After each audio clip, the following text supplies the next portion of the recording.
আসসালামু আলাইকুম।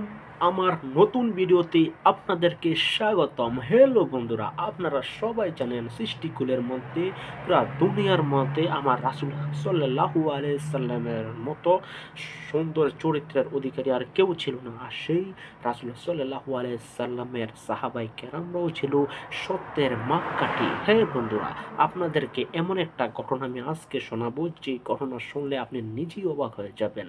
হ্যাঁ বন্ধুরা, ঘটনাটা হচ্ছে একজন রাজা আর প্রজা।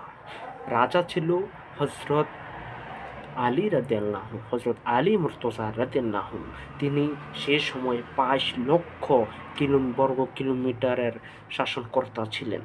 হযরত আলী রাদিয়াল্লাহু একদিন তার লৌহ বর্ম হারিয়ে ফেলে।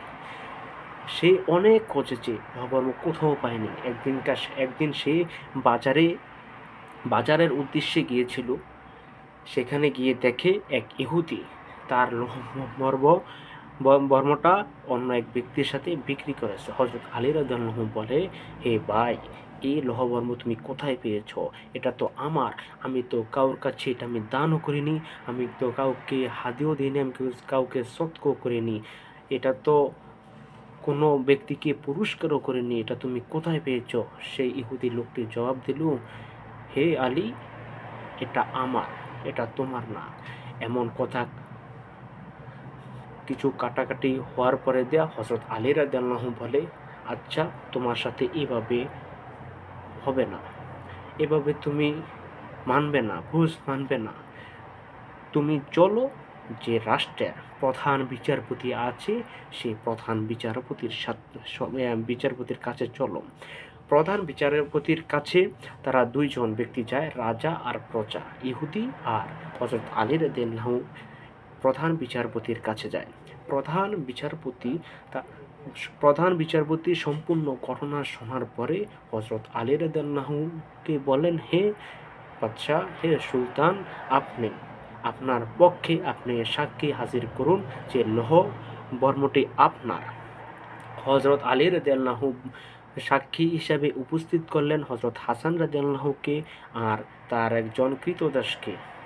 হে বন্ধুরা, হযরত আলী রাদিয়াল্লাহু দুজন ব্যক্তিকে হাজির করানোর পরে যে প্রধান বিচারপতি আছে সেই প্রধান বিচারপতি বললেন, হে সুলতান, এগুলা আপনার পক্ষের লোক, এগুলা ছাড়া যদি অন্য কেউ যদি আপনার পক্ষে যদি থাকে, আপনি তাদেরকে আনেন, এগুলা এখানে গ্রহণযোগ্যতা নয়।